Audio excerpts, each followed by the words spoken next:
Two people can make the same 80,000 salary and live in the same zip code, and one ends up with a net worth of 1,200,000, while the other ends up with basically nothing to show for it. And it's not because one of them was a genius, or because one of them got lucky on some crypto moonshot. It's because at this income level, the money rules quietly change, and most people keep playing the old game without realizing it.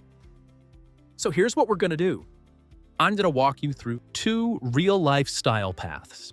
First, where the money leaks without anyone noticing. Then, where the same paycheck gets turned into a machine. And finally, how the 1.2 million person protects it without living like a monk. And I want to give you a number right away, because this is where it clicks. If you invest $1,000 a month for 30 years at about 7%, you're in the neighborhood of $1.2 million. Not magic, not perfect timing, just a boring, steady flow that most people never set up. Now, let's make this feel human. Picture two coworkers. Same company, same title, same pay. $80,000 a year. We'll call them Chris and Tyler. They're both smart, both work hard, both say they want to be better with money. Chris feels behind, so Chris saves whatever's left at the end of the month. Tyler acts like saving is a bill, so it happens first. That one difference sounds small, but it's the crack in the sidewalk that turns into a canyon. Chris gets a raise and thinks, finally, I can breathe. Tyler gets a raise and thinks, cool, my future just bought more shares. Same raise, totally different outcome. And I get it, because the first time you make around 80,000, you feel like you should be rich. Then rent is up, groceries are up, insurance is up, and suddenly you're like, where'd it go? You're not broken for feeling that. But watch how this splits. Chris sets a budget that's basically vibes. Tyler sets a system that's basically automatic.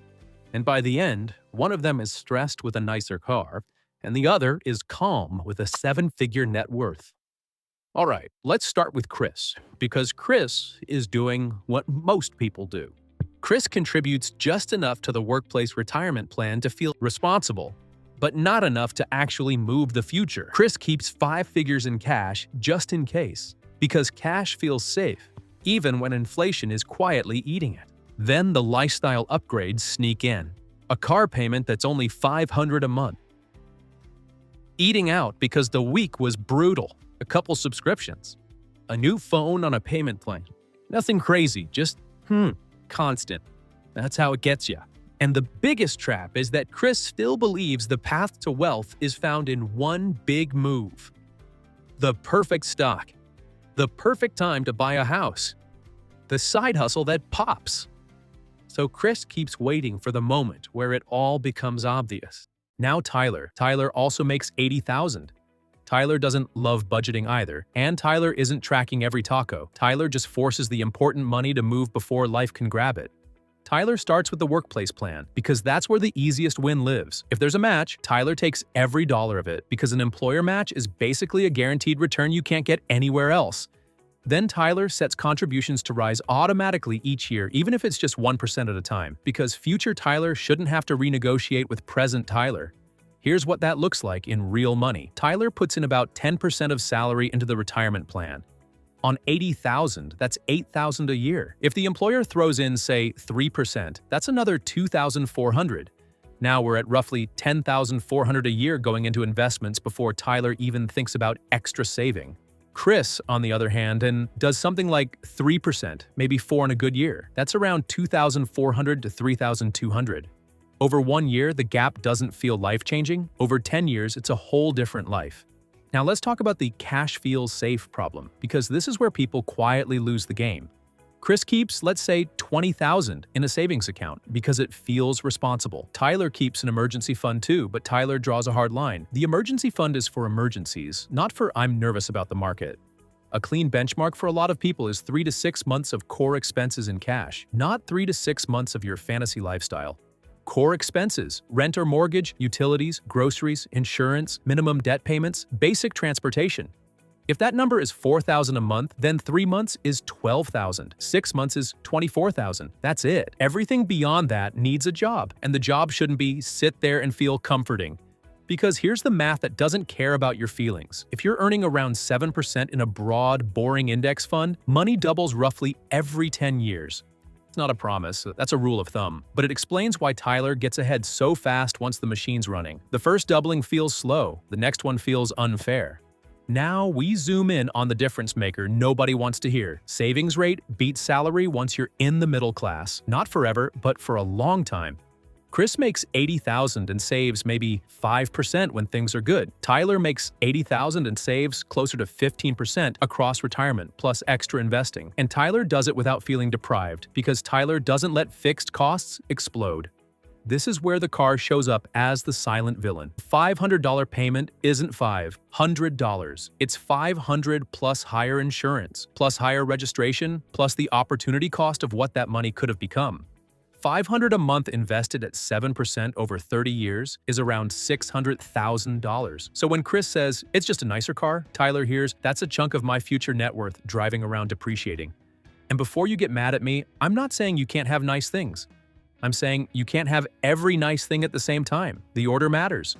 Let's make it even more real with a timeline. Chris and Tyler are both 30 years old. Both start at zero invested because that's how a lot of people feel when they're starting to take this seriously. Over the next 30 years, Chris averages investing about $300 a month because that's what's left over. Tyler averages investing about $1,000 a month because it's automated and treated like rent. At 7%, $300 a month over 30 years is roughly $370,000. Not bad, honestly, but it's not I'm free. $1,000 a month over 30 years is roughly $1.2 million. Same salary, same planet, different system. Now, I know what you're thinking. $1,000 a month is a lot. Yeah, it's also way more reachable than people think when you stop bleeding money into fixed costs. Here's where Chris gets stuck. Chris tries to fix money by being intense for 2 weeks. No fun, no eating out, tracking every dime, then burning out and swinging back the other way.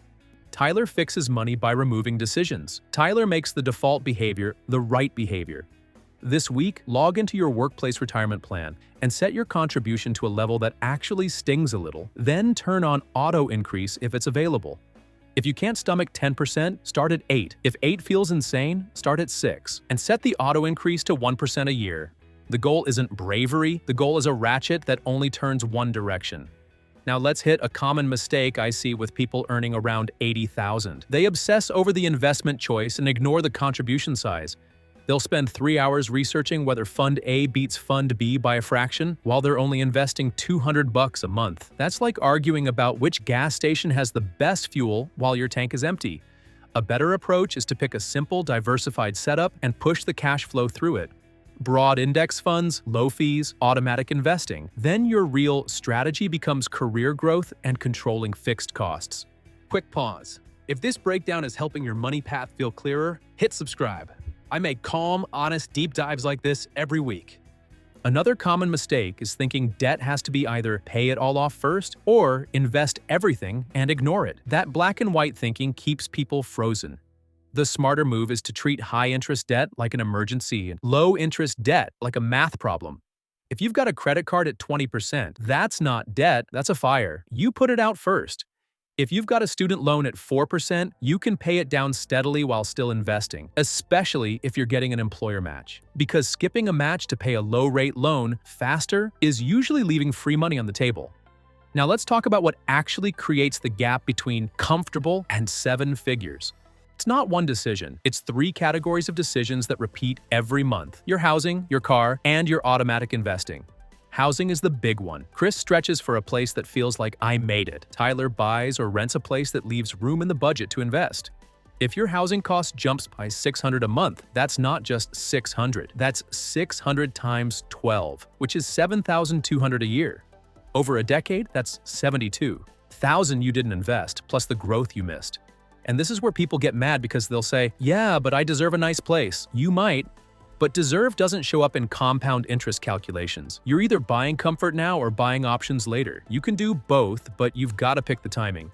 Some years the market's going to be ugly and your income might wobble too.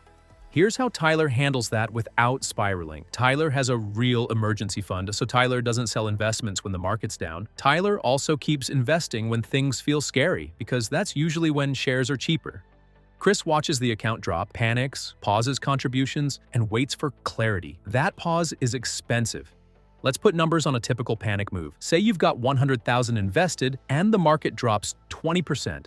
That's a $20,000 paper drop. If you sell, you lock in the loss. If you keep investing and the market recovers over the next couple years, you didn't just recover, you bought more shares along the way. Tyler's advantage isn't courage, it's insulation. The emergency fund blocks the panic. Automation blocks the second guessing. Now we move into the part where the same salary can grow over time. And this is where Tyler quietly pulls away. Tyler doesn't need a huge jump. Tyler needs steady increases in earning power and a rule for raises. Chris gets a raise and upgrades life immediately. Tyler splits raises. Half goes to lifestyle, half goes to investments. That means Tyler's life still gets better, but the investment engine accelerates every time income rises. This week, set a simple raise rule in your banking app. On payday, auto-transfer an extra amount to investing that equals about half of your most recent raise. If you don't get raises, do it off your next bonus, side gig month, or even a small cost of living bump. The point is you're building a habit where your future gets paid first whenever your income improves. Now, I want to show you how this ends up at $1,200,000 without needing a six-figure tech salary. Tyler invests $1,000 a month on average over 30 years. But Tyler doesn't actually start at $1,000. Tyler might start at $600, then $800, then $1,000, then $1,200 as income grows. Meanwhile, Chris might start at $200 and stay around $200 because every raise gets eaten by fixed costs. Same salary level at the beginning, different slope. And here's the sneaky part. Once Tyler has, say, $200,000 invested, a normal 7% year is about $14,000 in growth. That's more than most people save in a year. At $400,000, a normal 7% year is about $28,000. At $600,000, it's about $42,000. That's when it starts to feel like your money's doing the heavy lifting. Chris never gets to that point because the engine never gets big enough. Chris stays stuck in, I need my paycheck to do everything, while Tyler slowly shifts to, my paycheck funds the engine, and the engine grows on its own. Now, let's talk about how Tyler doesn't blow it once the account gets big. Because it's not just about reaching 1 million. It's about not doing something dumb at $900,000 that sets you back 5 years. One mistake is getting bored and gambling with the portfolio. People hit a certain balance and think, I should be doing something more sophisticated. They start chasing hot stocks, options, meme trades, and complicated strategies they don't understand. That's how you turn a boring, winning plan into a stress machine. A better approach is to keep the core boring and let your fun money be the only place you take shots, if you even want to. If you're going to scratch that itch, cap it at a tiny slice like 5% of your investments and never add to it unless the boring side is fully funded. That way, your future doesn't depend on your dopamine. Another mistake is treating investing like a piggy bank. Chris does this a lot. The account grows, then a big purchase comes up, and Chris pulls from investments because it feels like I'm using my money. Tyler keeps a separate big purchase fund for things like vacations, cars, renovations, and whatever else life brings. Because when you rate investments, you're not just spending the principal, you're stealing the future compounding. Pulling $10,000 out today isn't $10,000. Over 20 years at 7%, it's closer to $40,000. That's the real cost. Now, let's address the obvious question. What if you're not starting at zero? What if you're already sitting on $50,000 or $100,000 or $200,000? Then you're ahead, and your job is even simpler. Don't interrupt the compounding. If you've got $100,000 invested and you add $1,000 a month, that's a different world than starting at zero. Over 30 years at 7%, $100,000 alone grows to around $760,000. Then your monthly contributions do the rest. That's why the middle stage is all about consistency and increasing contributions over time. And if you're thinking, okay, but I've got kids or a mortgage or student loans, yeah, that's most people. The point isn't to copy Tyler's exact numbers. The point is to copy Tyler's system. Match first, automate contributions, keep fixed costs from ballooning, and treat raises like fuel for the engine. Let's do a quick reality check with a tighter budget. Say after taxes and benefits, you're bringing home about $5,000 a month. If you invest $1,000, that's 20%. That might be too aggressive at first. Fine. Try $700. That's still meaningful. $700 a month over 30 years at 7% is around $840,000. Now add employer match and occasional bumps, and you're still in striking distance of 7 figures. That's the part that should make you feel calm. You don't need perfection. You need a direction and a default. Now, I want to zoom in on the exact fork in the road where Chris and Tyler become different people. It's the moment a big expense shows up. Chris treats big expenses like surprises, tires, medical bills, travel, holidays, random repairs. Chris swipes, juggles, and then catches up later, which never really happens. Tyler treats big expenses like a line item that always exists, because it does. Life always charges you something. So Tyler sets up sinking funds, just small monthly buckets, car maintenance, gifts, travel, home repairs. Even if it's only $50 into each. That way, the emergencies become inconveniences and investments don't get touched. This week, open one separate savings bucket or account labeled Future Problems and start it at a small automatic transfer you won't notice, like $25 a week. You're not trying to get rich with it. You're trying to stop stealing from your long-term plan every time life does what life always does. Now, I want to tie this back to the title because 1,200,000 can sound like a fantasy until you see the math. Tyler's path is basically this: invest around $1,000 a month on average, keep it invested for 30 years, and avoid the big three screw-ups: lifestyle inflation that turns into fixed costs, panic selling, and rating investments for purchases that should have been planned. That's it. That's the whole secret. It's not sexy. It's not a hot take. It's a machine. Chris's path is also simple, just in the wrong direction. Save what's left, keep too much cash because it feels safe, upgrade life whenever income rises, and treat investing like an optional thing you do when you're caught up. And here's what's wild. Chris might feel richer for a while. Nicer apartment, nicer car, more nights out, more convenience. Tyler might feel a little boring in comparison, but 10 years in, Tyler feels lighter. 20 years in, Tyler has options. 30 years in, Tyler's money is producing real freedom. Now let's talk about what options actually looks like, because that's what people want. It's not the number on the screen, it's what the number can do. At 1,200,000, a 4% rule of thumb withdrawal is around $48,000